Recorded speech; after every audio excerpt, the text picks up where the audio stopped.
start the chanting with me. Invocation. We'll just do the invocation first. I'm sure by now you must have all learned it also, but just in case. Priyanka, want to try? I think Akanksha just said she wanted to. Oh, she did? I didn't see. Okay, yes, Akanksha. Do you know it yourself? Can you do it yourself? Ah, great. Excellent. Please start.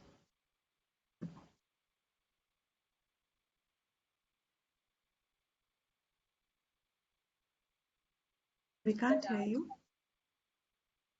Yeah. सदाशिवसमारम्भां शङ्कराचार्यमध्यमाम् अस्मदाचार्यपर्यन्तां वन्दे गुरुपरम्पराम् श्रुतिस्मृतिपुराणानामालयं करुणालयं नमामि भगवत्पाद शङ्करं लोकशङ्करम् शङ्करं शङ्कराचार्यं केशवं बादरायणं सूत्रभाष्यकृतौ वन्दे भगवन्तौ पुनः पुनः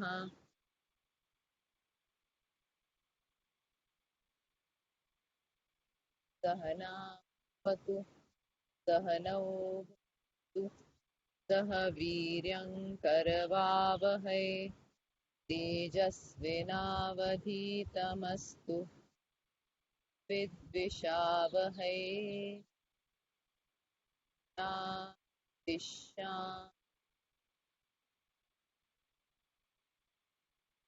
Great. You. So I will continuing from yesterday. We have finished the first 9 verses of chapter 1. For those who may have just about joined, chapter 1 is a background setting for the Gita to really start, which happens from chapter 2, verse 11. First chapter is like an introduction, like a preface of a book.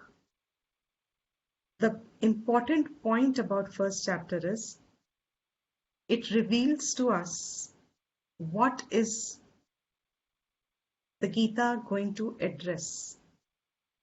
We have said before, Gita is a book of solutions. It only has answers. Sorry, I'm interrupting myself. Is the sound clear? So, Gita is only a book of solution. It only gives answers. But what is it answering? That problem, that question, that problem, that issue that it addresses is not an objective problem in the world. It is subjective within each one.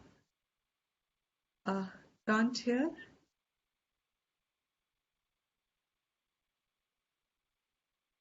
Sheetal ji, your messages you can't hear, but everybody else can hear. All of you can hear? Yes, Maybe. I can hear. I can hear. Yes.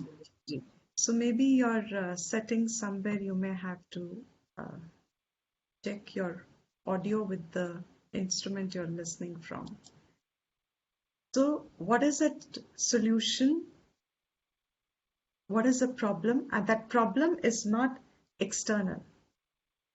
What are external problems? Oh, there is an earthquake. Oh, there is a war.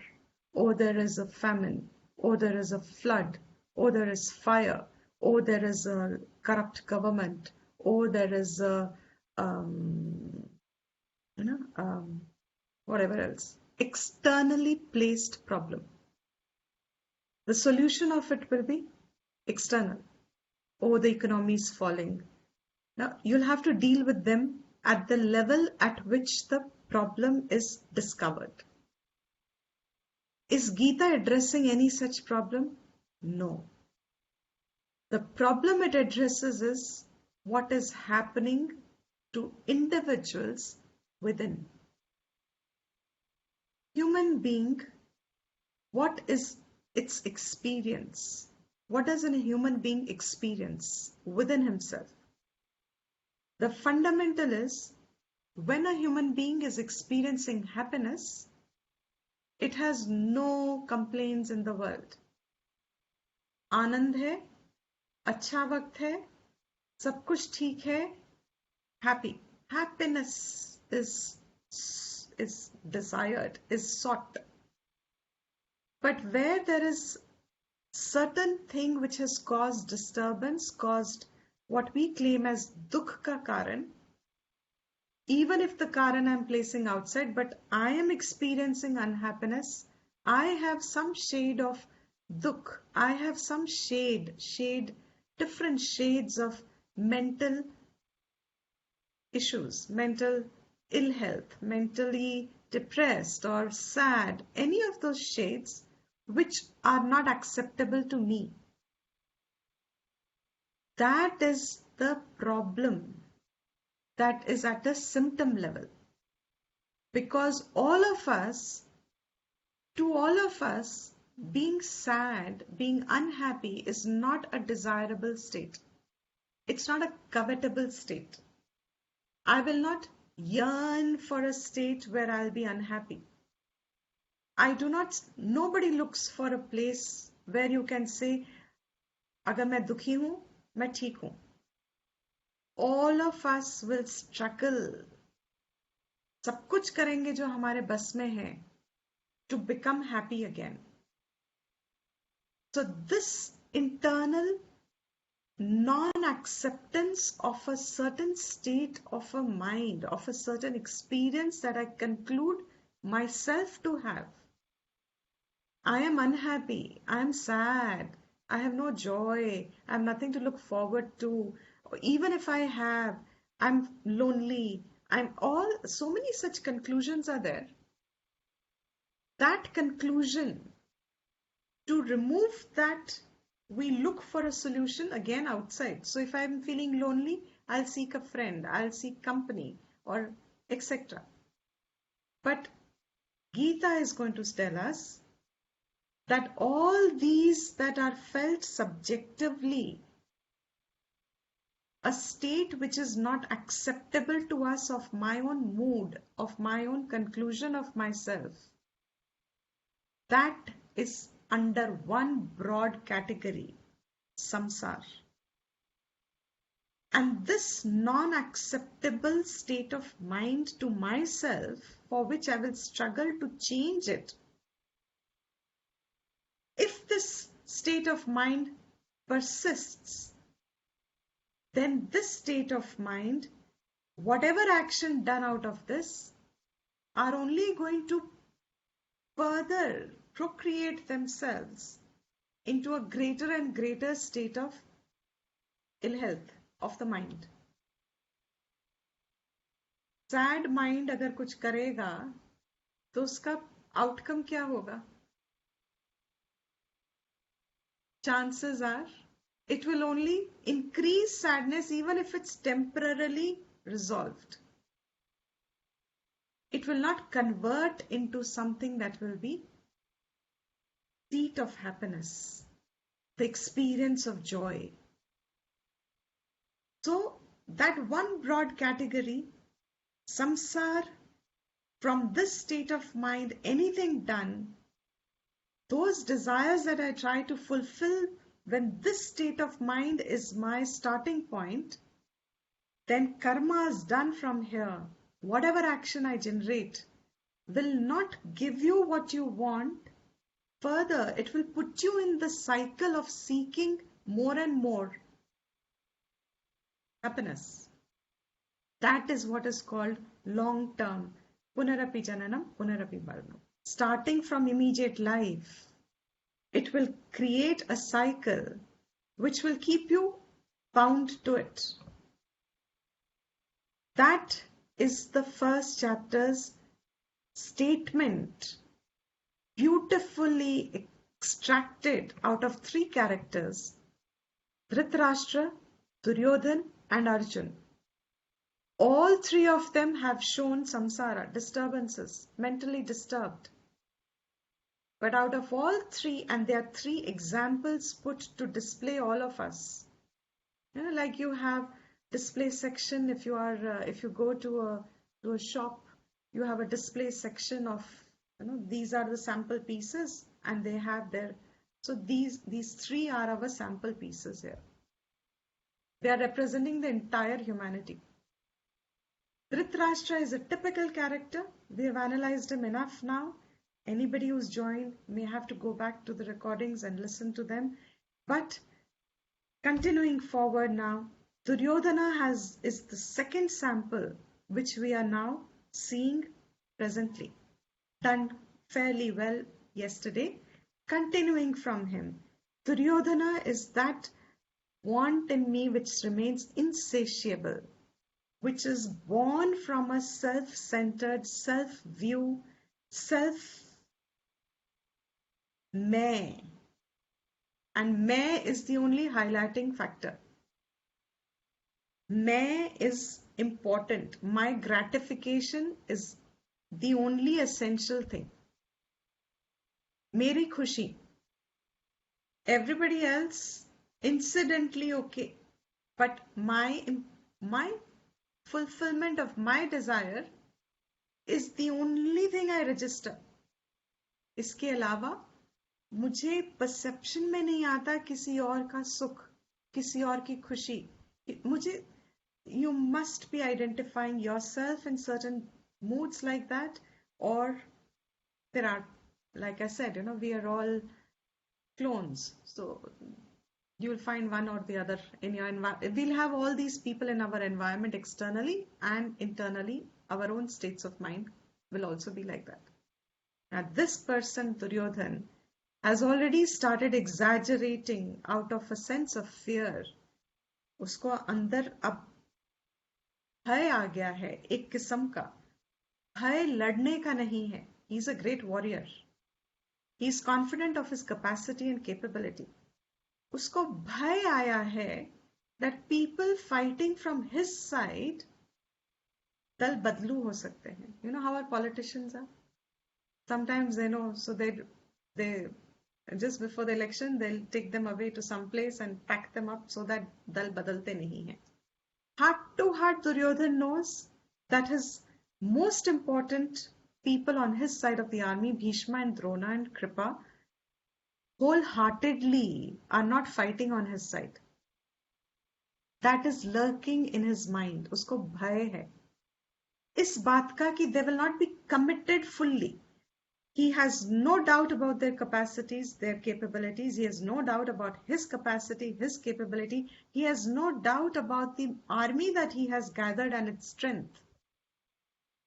But he has a doubt whether they are completely on his side or not.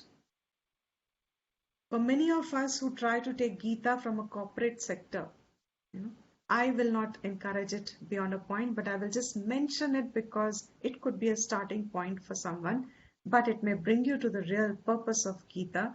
But if you come from there, you can apply this principle in the corporate sector. You apply it in relationships. You apply it everywhere. What is the application? If the leader, the top person, is selfish, is looking only at his own point of view, then he will never have the confidence, even if the person is completely committed to him, his subordinates are committed to him, that confidence will not be there in the leader that they are working for him.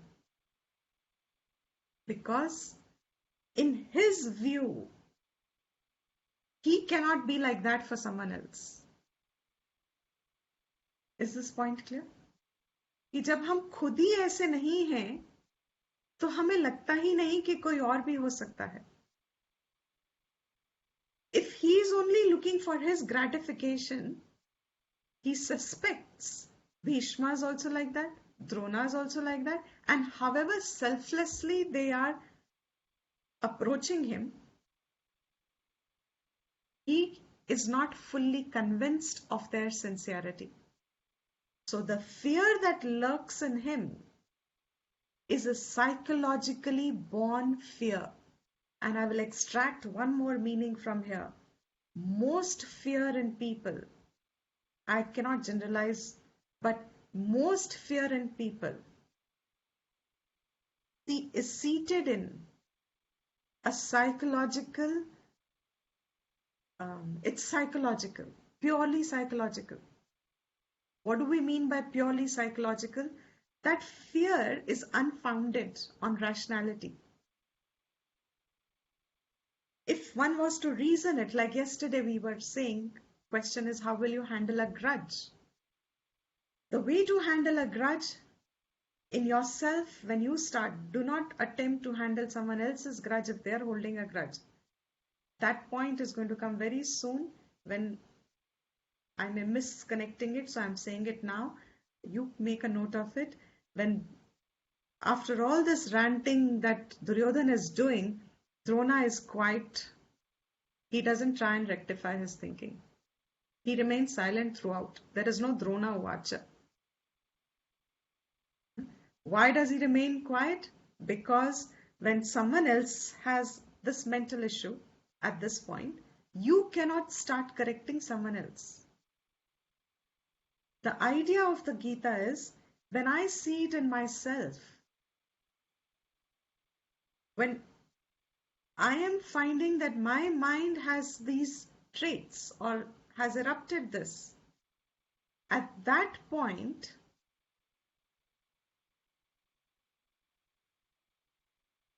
the correction is auto correction. But what is that correction that one does? Through reasoning. If I begin to hold a grudge somewhere, I'm repeating myself. If someone I find has a grudge towards me, you can do nothing about it. Pray. Pray for wisdom and pray for forbearance on your part, knowing that you are right. Because your capacity to forbear will have to be there. Titiksha. Start taking it as an occasion to develop titiksha. But if your mind starts the grudging, then the way to do it is find reason why grudge is illogical. It's unreasonable. You have to find the reason. The minute you find the correct reason, it's like a peg, a square peg and a square hole. If the hole is round and you're putting a square reason there, it won't fit. How will you know it has not fit? Your mind has not gone quiet. You have not returned back to your peace of mind. Try another reason. If it's a triangle, it is still not going to find the peace of mind. If you go trying the right reason, minute you identify the right reason, it will fit perfectly in place like glove in hand and the mind will get quiet. Is this clear? So what is the method to dissolve the self-emerging, self-disturbance? Like Dhritarashtra's grudge, Duryodhana, he's feeling a sense of lurking fear, lack of confidence coming from the fact maybe they will change. They will not commit themselves 100% to me. That restlessness of his mind. See, what is the inherent psychological push? Maybe they will not be completely committed to me. And what is coming out in his actions and through his speech? His speech is an action. What is coming out is a rant completely. Their army is so huge. Look, Drona, your wise disciple. Now he's trying to prick Drona. We have seen this. Now we saw till the 9th verse yesterday. Anyecha bahavaha shuraha. On our side, when he's mentioning, he's not mentioning all the names. He's only mentioned a few names. That also, the important ones that are already in front standing, everybody knows them. But others, he just generalizes. There are many Shuraha. But his problem that is this, that shows the leader is selfish, is looking at the organizational growth only for his sake. And in a family, there can be a member like that. Within yourself, you can have a trait like that. He says, all these people should only work for me. Madarthe, they've all assembled. Matarthe, for me, mere liye. All this army has got collected for me, Madarthe. And what to the extent he says, Tyakta Jivitaha, they are committed to even give up their lives for my sake. That my sake is automatically qualified. Can any one of you point out what is it that it's pointing? My sake. Automatically it has pointed to where? He's thinking it's him, the leader, and everything belongs to him rather than us. Correct.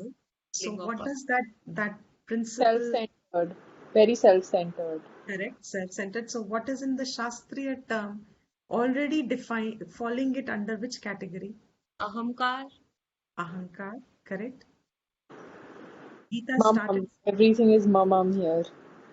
correct, Mama here. Gita started to educate us on Sansar. Sansar, okay. Correct. That's right. He's not sure that Adharma. Excellent. Vipad. Excellent. Already pointed that this is Adharma. Isn't it? He's saying all these have collected for my sake. The war has already shown the result here. Khatam hogi war actually mein. The minute his attitude has said, they are all working for me. मेरे लिए काम कर रहे हैं ये सब. Any organizational leader, whoever will say they are all working for me, I am the leader. I am the one who is paying them. I am the one who's, they're working for me. Why, how can they not work the best? The minute he has this attitude, the growth of the organization is going to come with a lot of struggles, if there will be any growth. The environment will be very hostile because he's going to bring all these people to say he's going to be the controller of them. And that's what he's going to show in the next verse. So the minute he says, Madarthe tyakta jivita, they are ready to give up their life for me. Who in the world is ready to give up life for anyone? No, it's very, very, very, very rare. And he's saying this whole large army is going to die for me. They're ready. He knows they're going to die. That's the best part. And he's put them at stake. Whereas what is the Pandavas' army still thinking till the very end? They wanted to avoid the war because they knew there were so many people who were going to die. They were avoiding it till the last. Even now the call hasn't been made. Even when they have assembled, there is still hope that the war can be avoided. But that war to be avoided had to only come if the adharmic thinking comes to say that I am in the wrong. But that wasn't going to happen because that thinking, egoism, arrogance around that मैं is huge. So Tyakta Jivit, here itself he has said that all these people are fighting for me. Now in the 10th verse he says, Aparyaptam tat asmakam. He says, Aparyaptam. This word aparyaptam has actually been interpreted in two ways. Correct. Has been given two meanings because the word itself can have two meanings. Aparyapt, we all know one meaning is insufficient. Paryapt nahi hai. It's not enough. The other meaning of aparyapt is when you use it in the intonation, aparyapt, it's huge, unlimited. बहुत है. इसका कोई limit नहीं है. There are two meanings given to this word. Like we said, Gita has Shankar Bhashyam, which helps us to come to the Advaita vision of Gita's interpretation. There are many other commentaries from different schools of thoughts. Sometimes to understand Shankaracharya, we take the help of, that's right, we take the help of a Tika. Tika is a sub-commentary. Anandagiri's Tika, because first chapter Shankara did not write a commentary at all, Anandagiri gives certain points as a Tika over here to help understand the verse. Anandagiri's Tika says aparyaptam is to be taken as unlimited. If you take it as unlimited, then the meaning that comes is of his ego, of his arrogance. And yes, Duryodhana's greed and arrogance therefore led to his downfall. And that's what is indicative to all of us. But just to use the word aparyaptam tat asmakam, our, this army of ours is unlimited. Mere paas bahut hai. You know, when some wealthy person has this arrogance, I have a lot of money. I have enough money. When they say that you can feel nausea in a way, because they may be factual, but there is still that arrogation of money to themselves. That aparyaptam word here is indicative of Arjuna,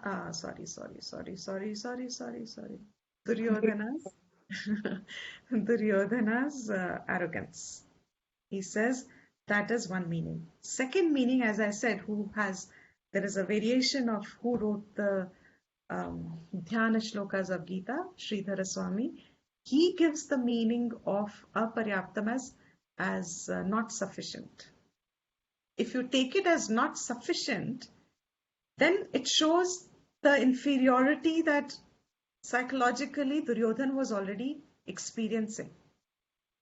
So, heart to heart, he knew he had a large army, but he knew he did not have an army which supported his cause, which was not wholeheartedly fighting for the cause that he represented. They were split in their minds. So he knew if you are split in your own mind, supposing मुझे ये भी करना है, ये भी करना है, will the action come out as strong and powerful? There'll be a split. You won't give your 100, you can't give your 100% over there. So you will have 60, 40, 40, 60, etc. It happens in everything. So here, if he says he knows that his army is not heart to heart committed to him, he feels that it may not be sufficient. But then he says, so I'm going to take both the interpretations. They are showing two different aspects of Duryodhana, completely opposite personalities, have been portrayed by these two great acharyas, but doesn't matter, because at the end of it, they're both not going to get the knowledge, and that is knowledge for us. Not going to get the knowledge of Atma Vidya. They will not be the adhikari for Atma Vidya. So whether you fall into this category of Duryodhana or in this category of Duryodhana, both the categories are not going to get Atma Vidya. They are equally in they need self-improvement first. So, aparyaptam tadasmakam balam bhishma abhirakshitam. He says this army of ours is strong army, balam, but bhishma abhirakshitam. It is also protected by Bhishma. Bhishma is our commander-in-chief, and Bhishma, by the very word, he is this great warrior, skillful, and more importantly, what gives him assurance, Duryodhana, is Bhishma has Ichha Mrityu, Kavardhan. So till Bhishma is there in the battle, they cannot lose the battle. If Bhishma doesn't decide to die, nobody can hurt him. No, they can't lose the war. So he says this huge army of ours makes it huge, important to say, is also protected by the great Bhishma who has the Vardhan of Ichha Mrityu, etc., and is a very qualified one. And if you say it is insufficient, then the meaning still comes to say this army of ours is protected by Bhishma. He is the one who is going to be the central force of binding the army, keeping the army together. So then he says, Paryaptam tu idam etesham balam bhima abhirakshatam. Very interesting again. Actually, the first chapter has so many points that you don't know where to start bringing them, shorten them, limit them. Paryaptam tu. Now, the meaning of paryaptam will be opposite in both the sense. If you take aparyaptam as unlimited, paryaptam will become limited. If you take aparyaptam to mean less, then paryaptam means more. So, tu, indeed, idam, this, and this is an interesting point. This army of the opposite side, Pandavas, Paryapt, is sufficient. And under the protection of Bhima, the great Bhima, Abhirakshitam. Now, he uses the word Tat for his own army. Tat means that. Wo. In Hindi, if you say wo log. When do you say wo log? When do you use the word wo? Wo, vaha, wo, that group of people. Versus ye, yaha, this group of people. What does it point? Would say woe when it's actually not yours, like for something different. Absolutely. See the sense of identification? अपनी ही army के लिए he is saying that army is protected by Bhishma, and that means my army. In the previous verse he said my, aham mama. First he started ours, then he said my, and now again he's starting to say that. Means he has no identification, he has no feeling, he will not grieve over their dead bodies. He will grieve over the loss of his kingdom that he thought he deserved. Not to rule the people, not for their welfare, but because in his mind, you see a lot of this applies also to a lot of people who now have property wars and all these things. Dunya mein, you will find this throughout. That's why we are never going to go too much into all that realm, because it's an endless realm. All these principles, if you are intelligent, you will connect them yourself. And I'm presuming all of us are intelligent, because I'll keep pointing where that is, and then you can draw your conclusion from there. Now, that army, and look at his innermost feeling. When will you get this army for Pandavas? He doesn't have affection for them. Where does that this come from? Opposite of affection. What is the opposite of affection? Hatred.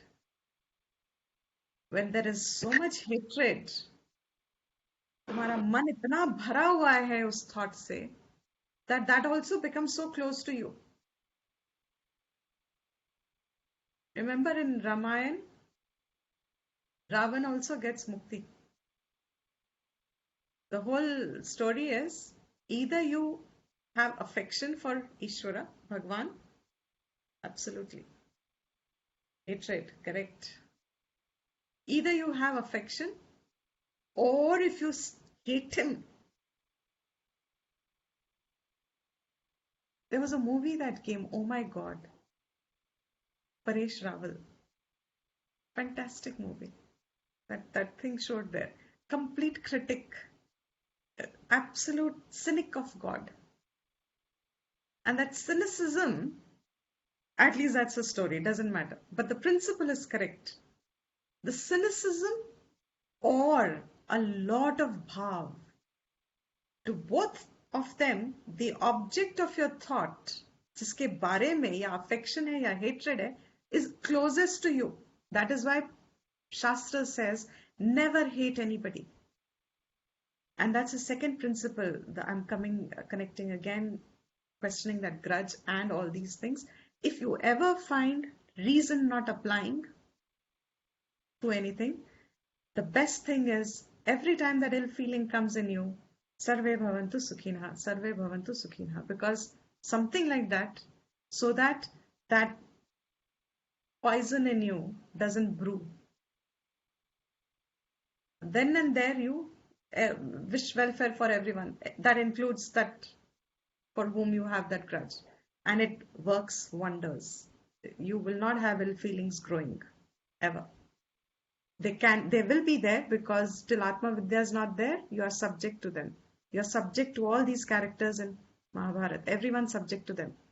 But managing them, controlling them is what is here being pointed to all of us through the study of the Gita. So now he says, Idam etesham, this army of Pandavas is sufficient and is under the protection of Bhima. Now, ironical again, Bhima is not their commander-in-chief at the moment. Bhima is third in line, I think, or fourth in line to become the commander-in-chief. Who is their commander-in-chief? Drishtadyumna at the moment. Bhim to hai nahi in the picture. But in his mind, who was his competitor from the beginning? One person he has most hatred for amongst the Pandavas is Bhima. He only equates himself with Bhima. Bhim. And therefore he says here also, under the protection of Bhim, it's absolutely unreasonable statement.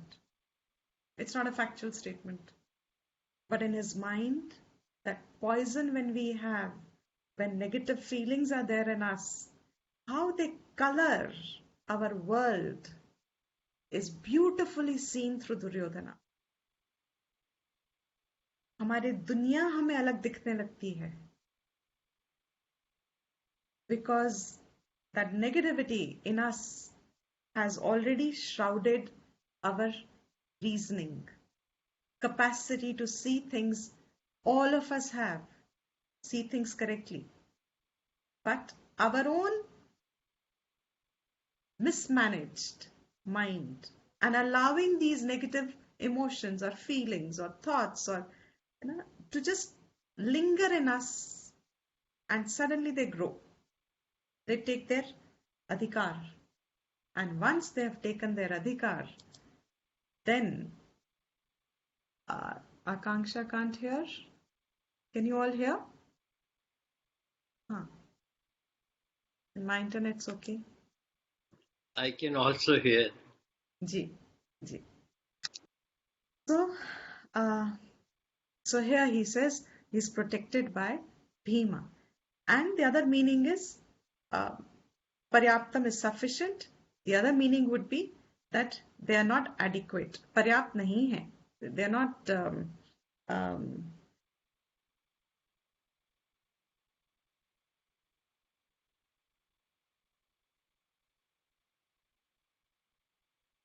they are limited. The other meaning is they are limited. So they are limited and they are also under Bhima. So see the arrogant part of him. Bhim के under हैं ये लोग and they are limited. हम तो जीतेंगे ही जीतेंगे. We are protected by Bhishma and they are protected by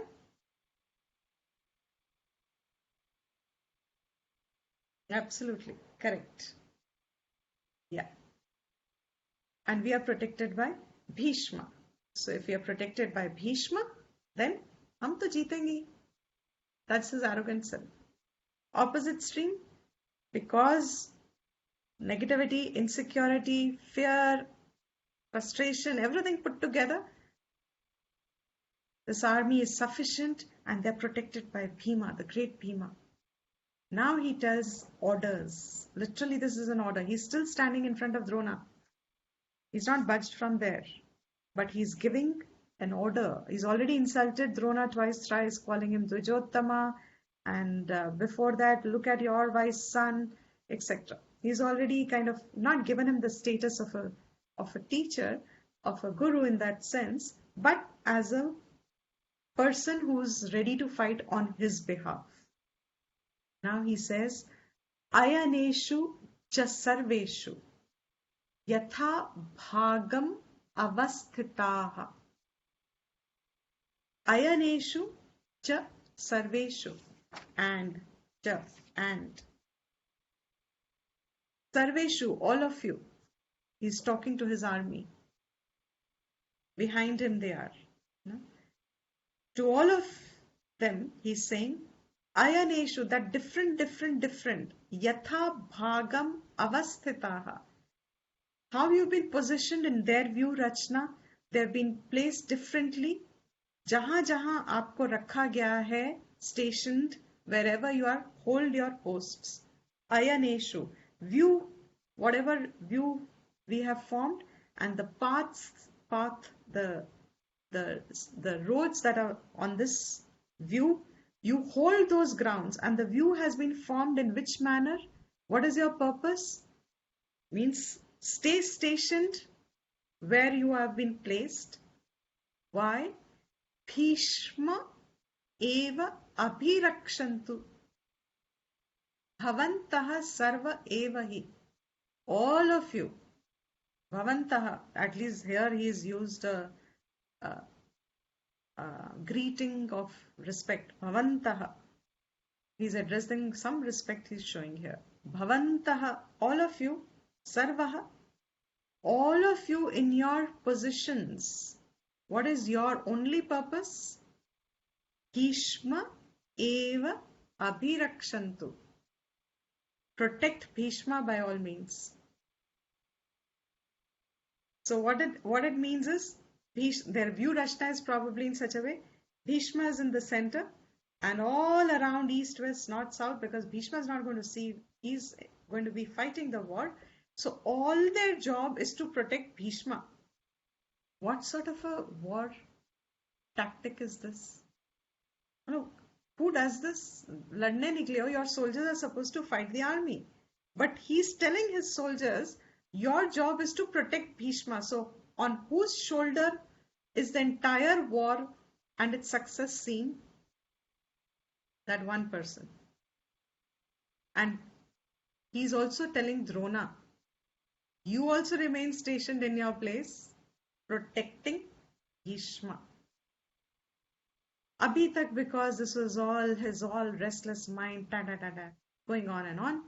Now Bhishma, as I said yesterday, very insecure, absolutely. And he protests too much, yes.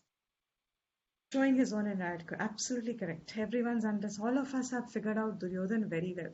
The point will start when Arjuna starts with us. Until then, sorry? Ichha Mrityu Vardhan. Bhishma has Ichha Mrityu Vardhan. So why he wants to protect him?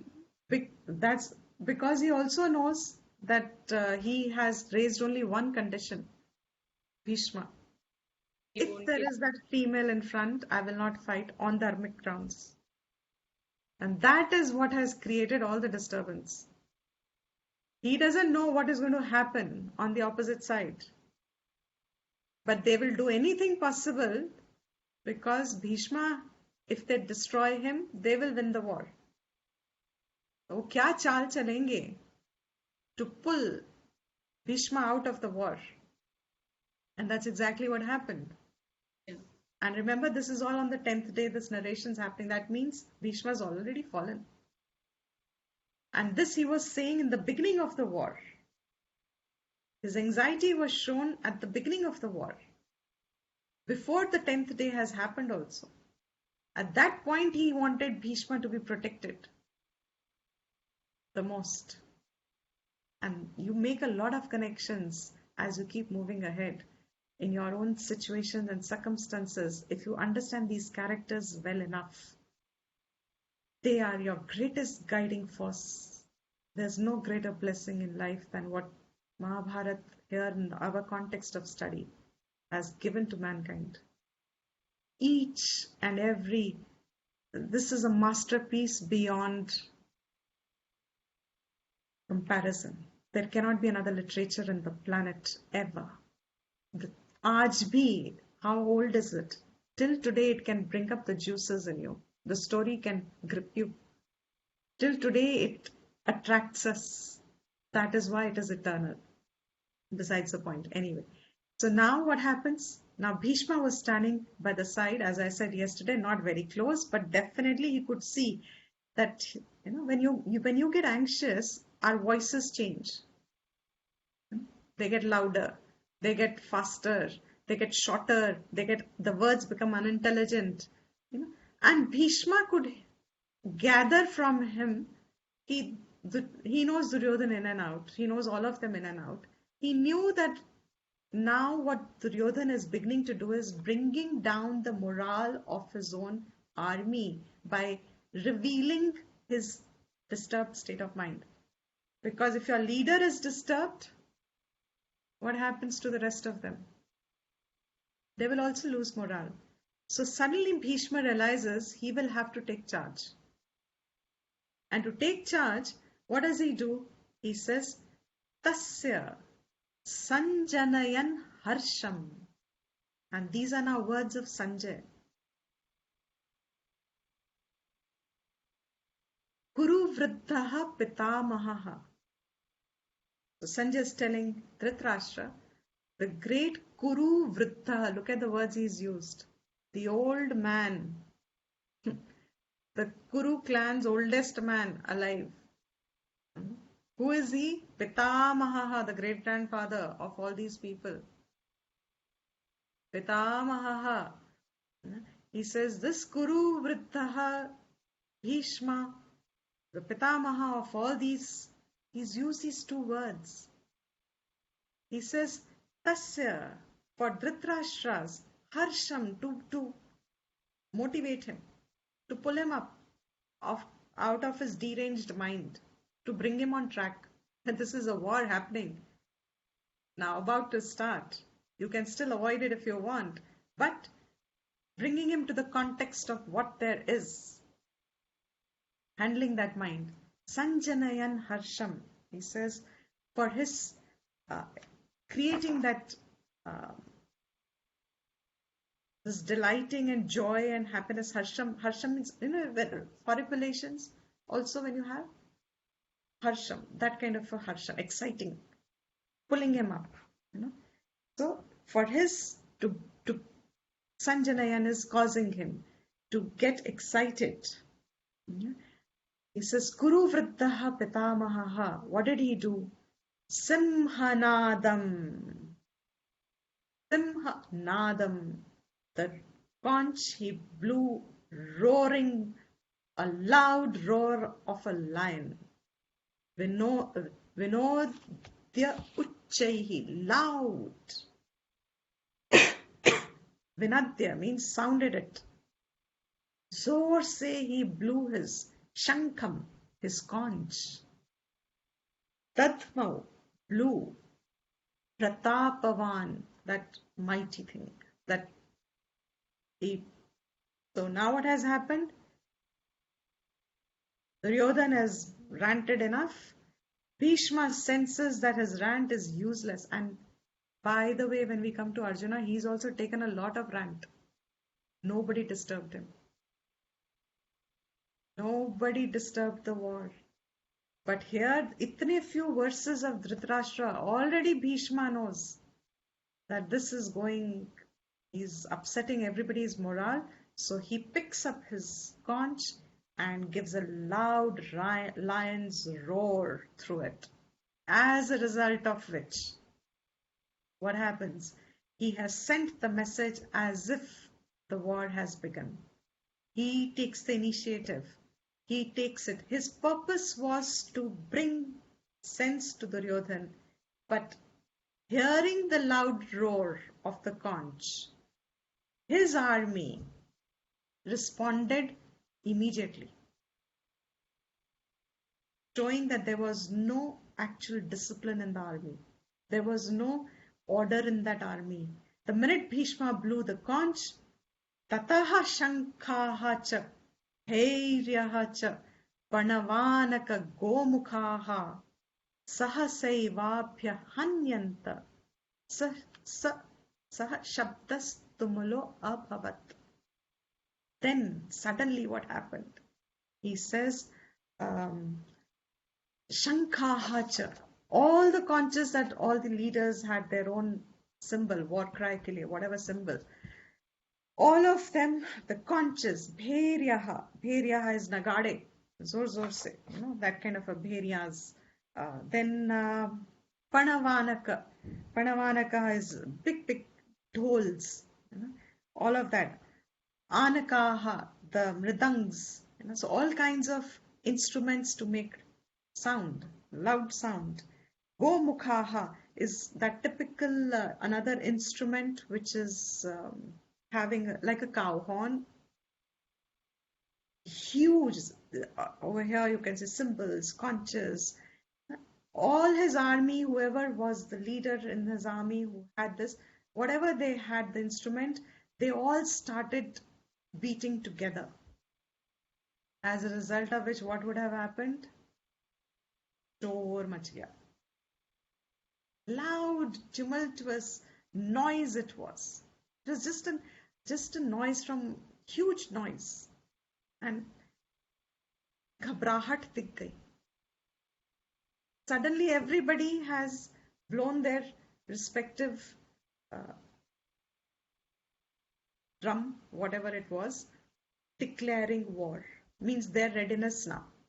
But it was absolutely indisciplined order. There was nothing, this akshani, then this one, iske baad ye, iske... No, it was not like one after another. It was not a planned thing. Suddenly, it was an impulsive sound that took over.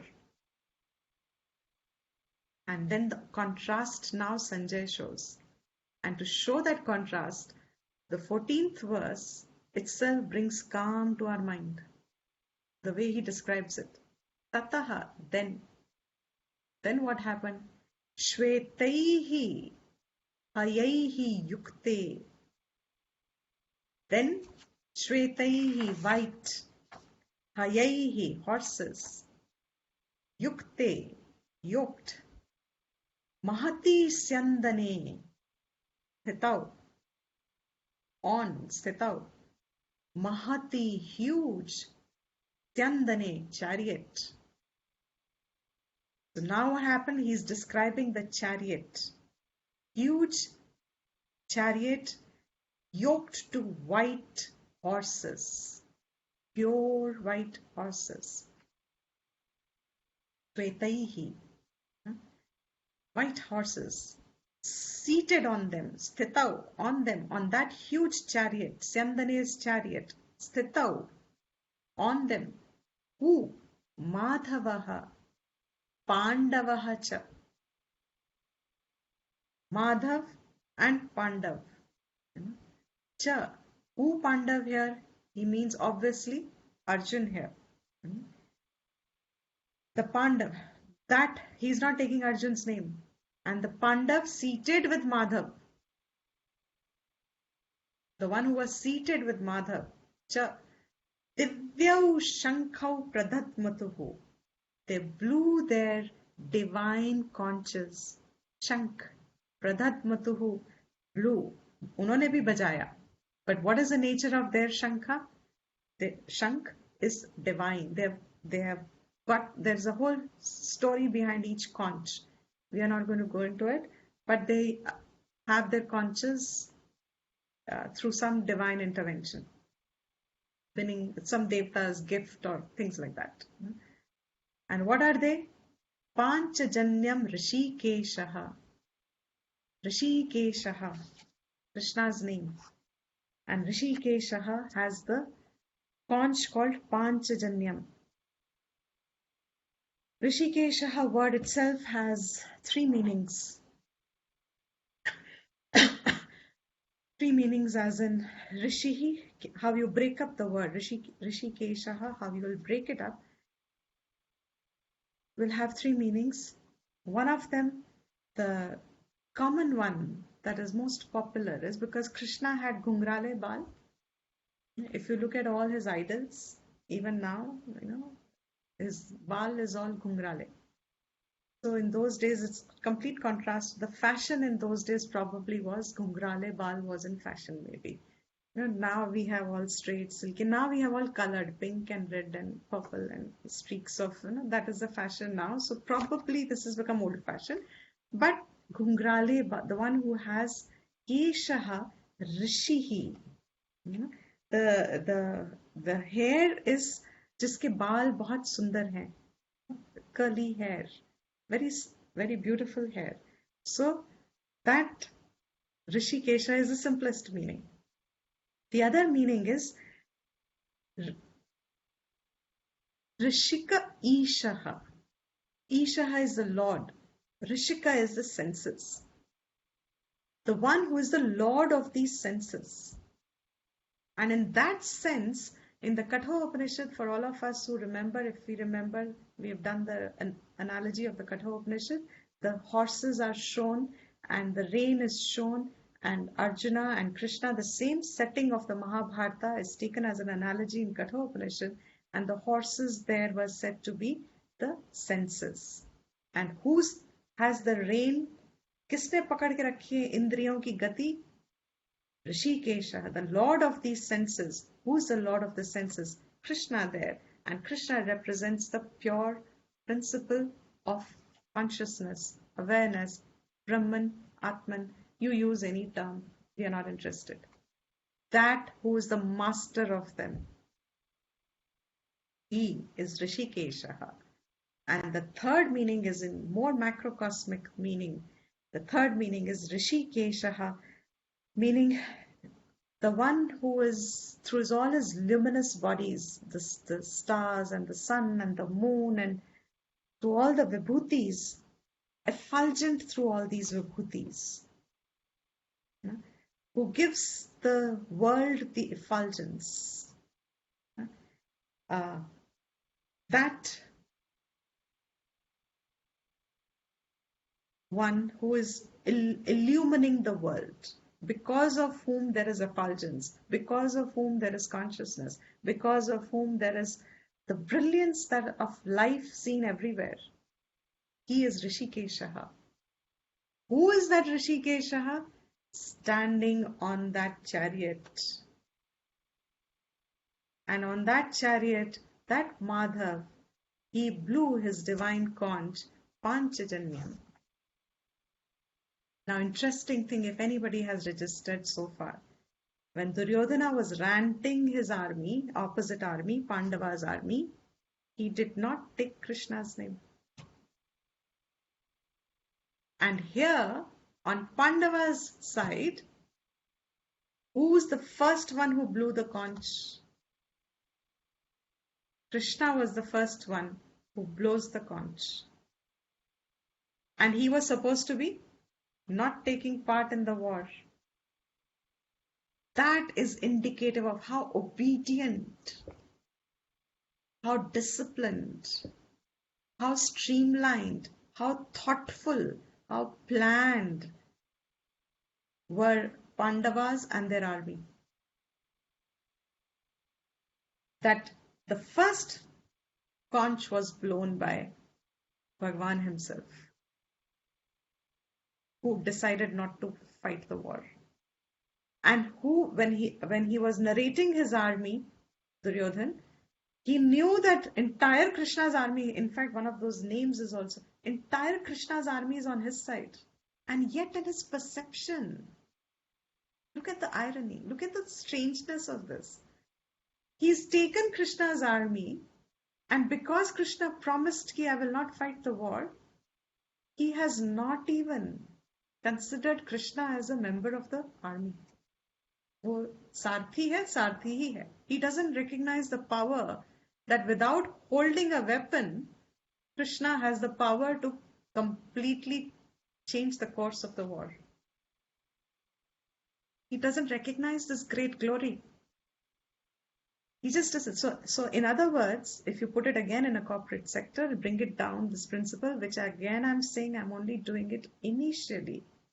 That is not the purpose of the Gita. But because you will hear it everywhere, and then chances are some people get confused sometimes कि गीता ये कह रही है कि गीता वो कह रही है. गीता कह तो एक ही बात रही है, मगर क्योंकि वो इतनी प्रिंसिपल्ड है बात कि उसकी application can come down to any level. It's a Siddhant.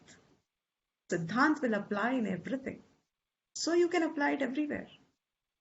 So here it points that the leader of an organization or the head of a family or whoever is in charge of anybody, anything, doesn't even recognize the qualities, the strength and the weaknesses of your own people. He doesn't know. He has no knowledge of their strength and weaknesses. So here what is their opposite?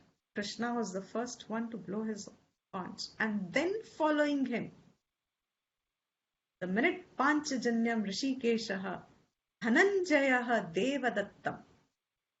Dhananjaya is another name for Arjuna. Dhananjaya, who's collected a lot of dhan. There is a story behind this name. I'm not going into this story. Principally means because he had gathered a lot of wealth for a king who needed wealth by winning wars. He accumulated a lot of wealth, even for their own kingdom when they were given that little land, Indraprasth, when they had to build. So Arjuna had brought the wealth to build. So his name was Dhananjaya. He was a collector. He always won wars. So that kingdom's wealth was gifted to him. So Devadattam, his conch name is Devadattam, also has a story behind. Poundram Datmo Mahashankham Bhima Karma Vrikodaraha. Again, Bhima Karma. Bhima Karma means Bhima. The one who does terrible actions. Who is he? Vrikodaraha. Who's Udara. Vrika Udaraha. Whose Udara, whose stomach is like that of a wolf, who eats a lot. Bhim is a terrible, voracious eater. So he does terrible deeds and is a voracious eater. What does he do?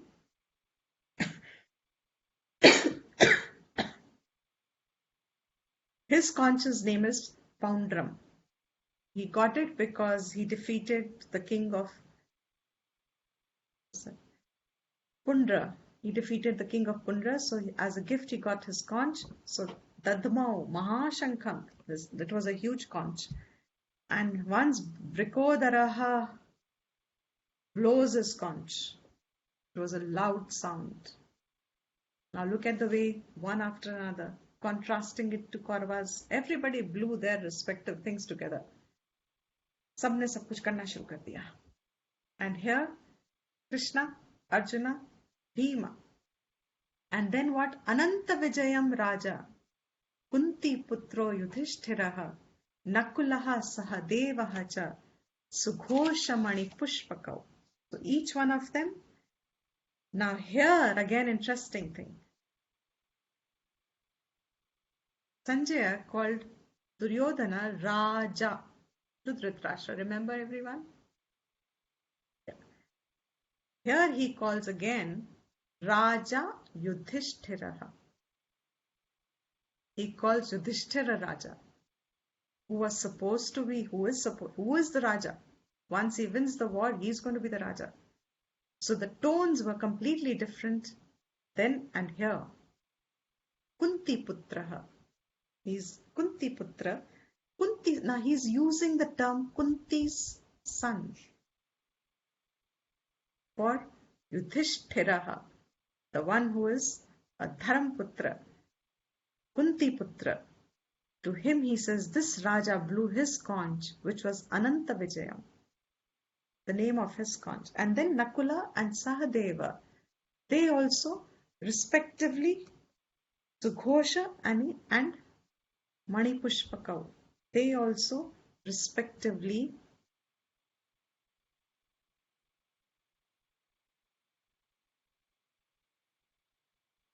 blew their conches.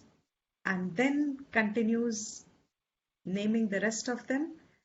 Kashyascha Parameshwasaha Shikhandi cha Maharathaha Drishtadyumna Virataha cha Satyaki cha Aparajataha.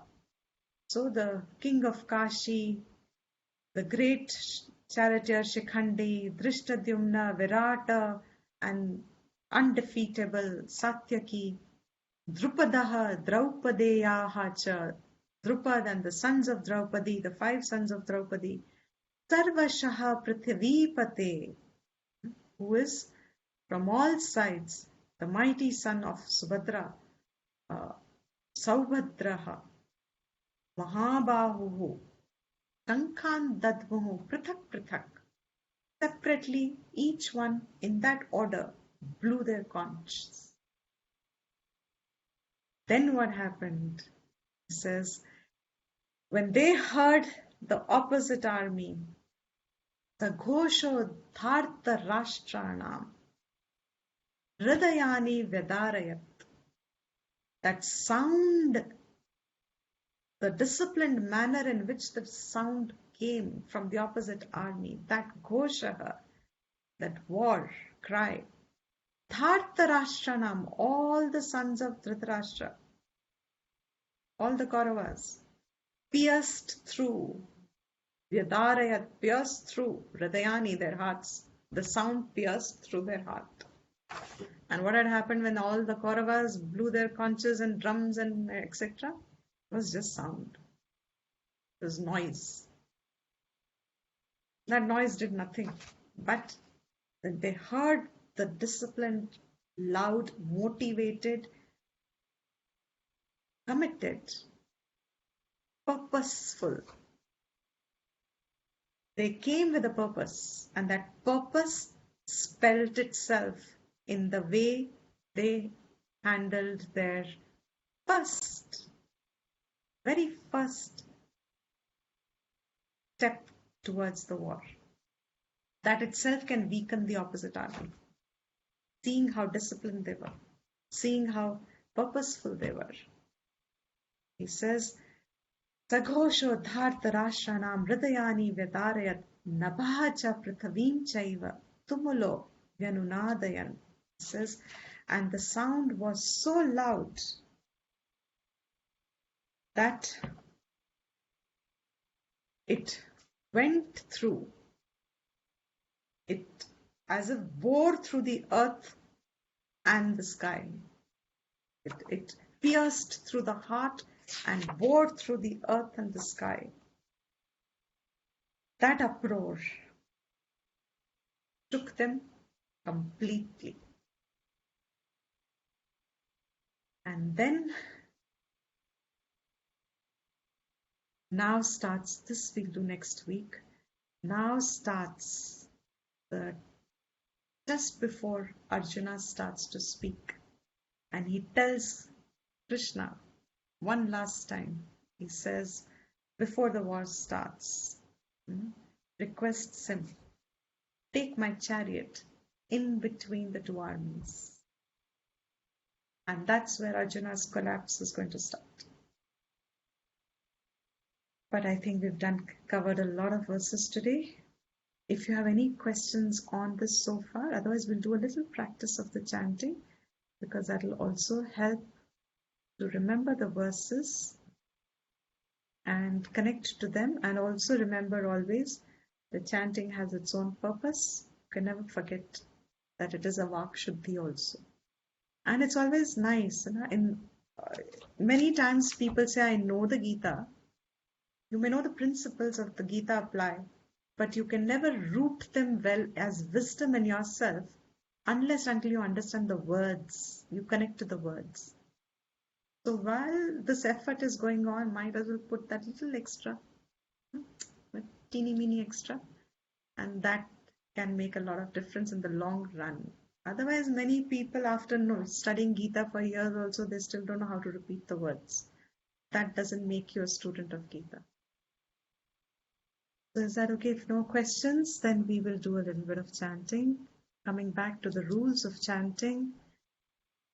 And Who wants to try? We'll do from the first verse itself, just so that we are revising it as we move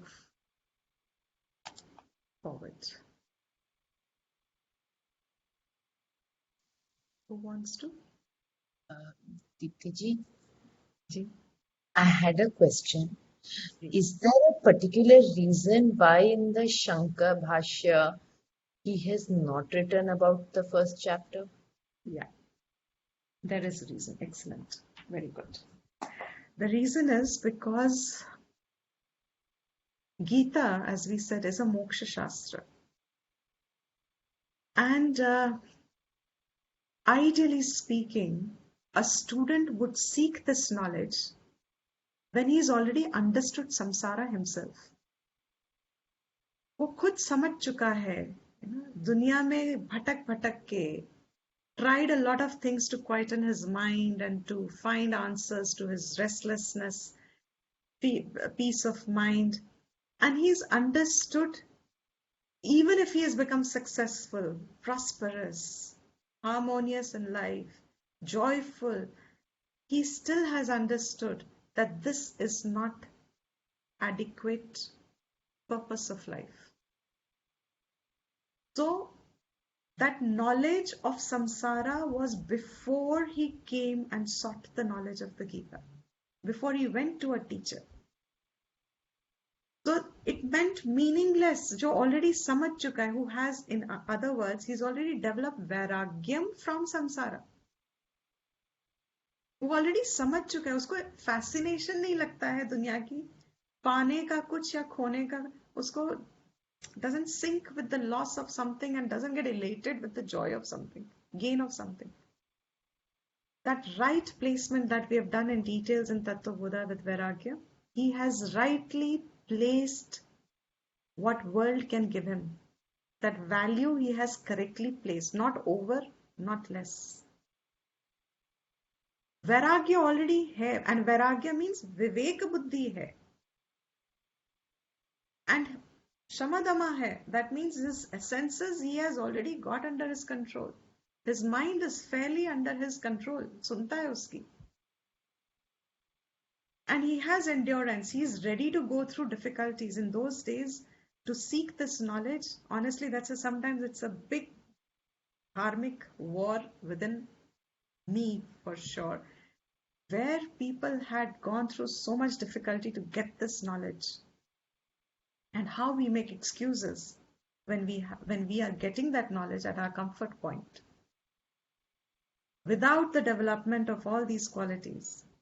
So to anyone, student who's already developed the vairagyam, this is a waste of time. Usko kya milega ye jaan ke? It's nishprayojanam. वो तो आता ही पूछने के लिए है, भैया, I am already a samsari. I have not come to you to explain to me how I am a samsari. I have come to you to help me find the answer for this. How will in different Upanishad student doesn't need the first chapter. So Shankara doesn't want to waste the time. He starts from Bhagavan Uvacha when the teaching starts. It is only that in following times, as everybody's interest, and somewhere I think the teachers are also at fault, that we make it too easy and too available. The recordings are there now in the present time, and because you make it so easily available, the penetration of the worth of the knowledge sometimes doesn't happen fully. So वो samsari nahi pata. People are still looking for solution within the world when they come to Gita. So I have a problem in my relation, you tell me, how will I handle this? I have a problem in my property, how will you handle this? I have a problem with my children, how will you handle this? So you will use dharma because it's not wrong. So why we are doing it and why teachers later on, some of them found, many teachers don't do it. But I find it extremely useful to set the context right. For our sake, if we don't understand samsara, then samsara remains a word. Trust me, after 18 chapters are over, you may do the Upanishads, you will still not figure out how this knowledge is addressing samsara. You will think samsara is punarapi jananam, punarapi maranam. काटेगा, वो तो belief हो गई, फिर तुम्हें मानना पड़ेगा. It's not knowledge.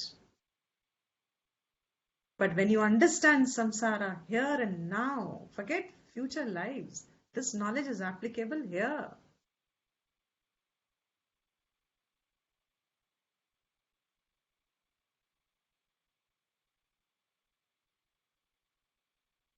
Yes, I'll just come to your point, Dipali, as soon as I finish this. Correct. So why will you waste a sincere student's time by giving him what he already knows? You will have to give him what he doesn't know, what he's come to ask. In fact, that was the modus. If you look at any Upanishad and if you look at any other Vedantic texts, no teacher starts opening the mouth to start giving gyan. It cannot be valued. It can only be valued when the student has a question and he comes for an answer. He seeks it, and there must be that burning desire. He's ready to go through all that, whatever it may take. I am not, that's how you have the whole world of, in this parampara, in our culture, the whole sannyasi realm, mental or physical, implied that for the sake of truth, to pursue moksha, I'm willing to go through the rigor of it. But most of us coming to Gita where we are with our family setups, and we don't appreciate, and very well pointed, Priyanka had very well pointed and has had a good question also. I've answered her, but for the sake of everyone, when we brought up the point of conflict, how it addresses the inner conflict, desires, anybody remembers the first, the second class, I don't know, 2 sets of desires or a desire and a duty. Gita addresses their inner conflict. Sometimes the conflict can be between 2 duties. But if the conflict is between 2 duties, then either way, dharmo rakshati rakshataha. Then your viveka buddhi will tell you which is a higher duty. You have to use that viveka buddhi there. And also another point, but I'm missing that now. But anyway, that's correct. So, Duryodhana, who is a dharmic, is trying to show that when you are totally in self-gratification mode, you are totally blind to your own conscience. Correct. The higher value or reasoning that is represented by Krishna. That is why Duryodhana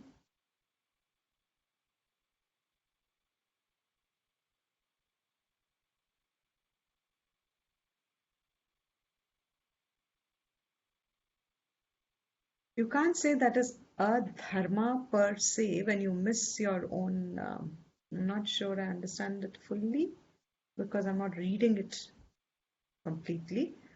Does Duryodhana's omission of Krishna show that when you are in self-gratification mode, that is adharma?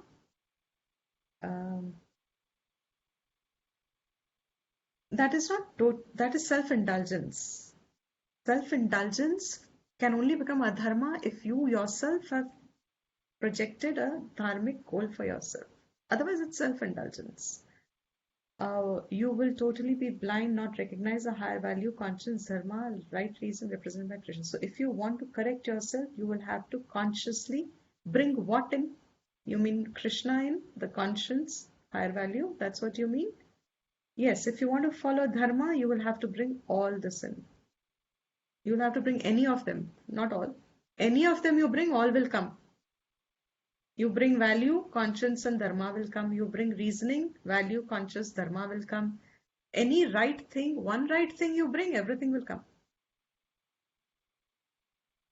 Is that okay? Yes, absolutely. You will bring dharma. Without dharma, As we said, Gita starts from there. Without dharma, your gati cannot happen. You will be in artha and kama. Artha and kama means Duryodhana and Dhritarashtra and representatives, entire Kauravas. Samsara gati, disturbed mind, is your end. That's it. Okay? Yeah, good. That's it. Any other question? So now our time is up. Okay, let's do 1 or 2 verses. Yeah? Who wants to practice? Between Priyanka and Aditi at the moment. You'll start? Okay. So if you remember the rules, or has everybody noted the rules and remembered the rules? Yeah. Yeah? Okay, good. So we won't delve into it. They're already there. So what is important to note is identify the end of the word, the length of the vowel, identify the Mahapran and the Alpapran, identify the nasal letter when it comes to Visargas and Anuswaras, and if there is a consonant, half a full. So if you do it for a few verses, later on it becomes a habit. You don't have to worry. It's only because we don't know Sanskrit, so it takes a little time. So our Mahapran means extra breath. So the letters that are falling in Mahapran are the A category over here. Ha, cha, tha, tha, ha, kha, jha, dha, dha, bha. A lot of dhas and bhas you will find very often. So now I will do the first word. When we will say dra, thrit. Can you hear correctly? There are 2 ways to say this. One is dritta, other is thritta. Could you hear it? Yeah. So, Dhritarashtra uvacha. Dhritarashtra uvacha Dharmakshetre kurukshetre. Dharmakshetre kurukshetre Samavetayuyutsavaha. Samavetayuyutsavaha Mamakah pandavaschaiva. Mamakah pandavaschaiva Kimakurvata Sanjaya. Kimakurvata Sanjaya. That year went long. Sanjaya. Sanjaya Dhritarashtra uvacha. Dharmakshetre kurukshetre. Samavetayuyutsavaha. Dhritarashtra uvacha Dharmakshetre kurukshetre Samavetayuyutsavaha Mamakah pandavaschaiva. Kimakurvata Sanjaya. Mamakah pandavaschaiva Kimakurvata Sanjaya. In the beginning, if anybody wants to, you can keep a little hand in front for the Mahapran to be felt. So if you felt air on your hand, you know that you have done a aspirate. Okay? Can you do the whole verse yourself? Dhritarashtra uvacha Dharmakshetre kurukshetre Samavetayuyutsavaha Mamakah pandavaschaiva Kimakurvata Sanjaya. Sanjaya uvacha. Sanjaya uvacha Drishtva tu pandavanikam. Drishtva tu pandavanikam Vyudhan duryodhanastada. व्यूढन् दुर्योधनस्तदा आचार्यमुपसङ्गम्य आचार्यमुपसङ्गम्य Raja वचनमब्रवीत्. Raja वचनमब्रवीत्. So now you see the red that I have marked. Dha is an aspirate, view dham, and then again dha of Duryodhana. And then this is an anuswar followed by the, the, the. So this is a dental word, dantya, the. So the anuswar takes the nasal, the fifth column of the same varga, because it is in the pada itself. If it was at the end of a pada, it would have been ma. Anuswara gets sounded as ma. It is in between and we are connecting the words, so it will be vyudhan. The makar is sounding as nakar. Vyudhan duryodhanastada. Supposing you don't want to chant the nakar, you can always say vyudham duryodhanastada. So the meter will change a little. So can you do the whole verse? I think you can. Sanjaya uvacha दृष्ट्वा तु पाण्डवानीकम् व्यूढन् दुर्योधनस्तदा आचार्यमुपसङ्गम्य राजा वचनमब्रवीत्. Excellent. So only this should be dirgha okar, vyudhan, and not vyudhan. It's bada u. Bada. The purpose of chanting also is, if you keep it as a goal for yourself, the hearer, the listener, should be able to make each letter out. That should be how pure the pronunciation should be, ideally speaking, but that's okay. With practice, everything happens. So, now here again, the anuswara is followed by pakar. Pa, pa, ba, ba, ma. But this is already ma, so it will be chanted as ma. Okay? And here also, mahatim followed by cha. So actually speaking, the sound should be nya, which is a little difficult. So with practice comes. Otherwise, you can do it as makar, optional, with a little gap. Here again, vyudhan drupada, the. So nakar to be chanted, and dha and dha again mahapran, and at the end ta. Here it's long. Okay. Pashyaitam panduputranam. पश्यैतां पाण्डुपुत्राणाम् Acharya mahatim chamu. आचार्यमहतीं च मूम् Vyudhan drupada putrena. व्यूढान् द्रुपदपुत्रेण Tava shishyena dhimata. तव शिष्येण धीमता. So the na is to be sounded from the murdhan. You were right. Even the sh was correctly sounding.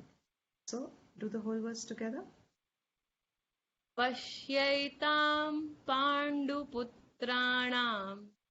आचार्यमहतीं च मूम् व्यूढान् द्रुपदपुत्रेण तव शिष्येण धीमता.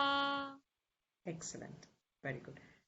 So I think we'll stop here. You can all practice through the channel, and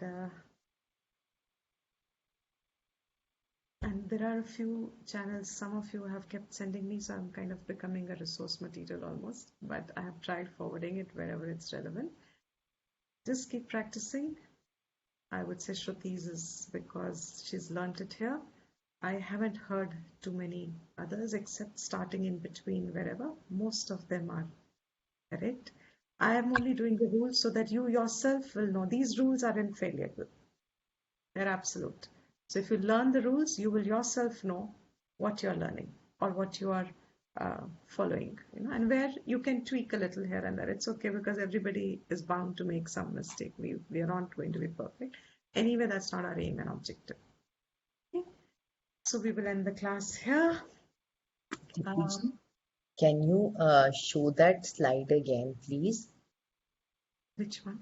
The one that you were just displaying, with the rules. Can you go back? Let's end the class here. I'm sure you must have seen one of the previous classes हाँ where ji, we नहीं did the नहीं, बस ये chanting. देखना था कि उसमें NA और A क्यों लिखा है, वो मुझे नहीं समझ में आया बाकी This I understand. one? Wait, which one? The last one? हाँ जी, the NA and A, what is the Okay, NA? you mean the chart. हाँ Okay. You were not there in that class, that means. Okay. NA is non-aspirate and Okay. A is aspirate. Okay. That then I understand because I wanted to know the terminology. हाँ जी, ठीक है. I understand. All right, no problem. Ji, you only started, who started the invocation today? I started. Yeah, so will you conclude? सर्वेषां स्वस्तिर्भवतु, सर्वेषां शान्तिर्भवतु, सर्वेषां पूर्णं भवतु, सर्वेषां मङ्गलं भवतु, सर्वे भवन्तु सुखिनः, सर्वे सन्तु निरामया, सर्वे भद्राणि पश्यन्तु, मा कश्चित् दुःखभाग् भवेत्. स्वस्तिः प्रजाभ्यः परिपालयन्तां न्यायेन गोब्राह्मणेभ्यः शुभमस्तु नित्यं, लोकाः समस्ताः सुखिनो भवन्तु, काले वर्षतु पर्जन्यः, पृथिवी सस्यशालिनी, देशोऽयं क्षोभरहितः, ब्राह्मणाः सन्तु निर्भयाः. Om Shanti Shanti. Excellent, Akansha. Very good. Great. So, thank you, everyone. Deepti ji, pranam. Thank you, Dipti ji. Thank you, Haribol. We'll see you next week. And if anybody has questions, you can always write by email. Thank you, Deepti ji. Thank you. Thank you, Jean. Recording.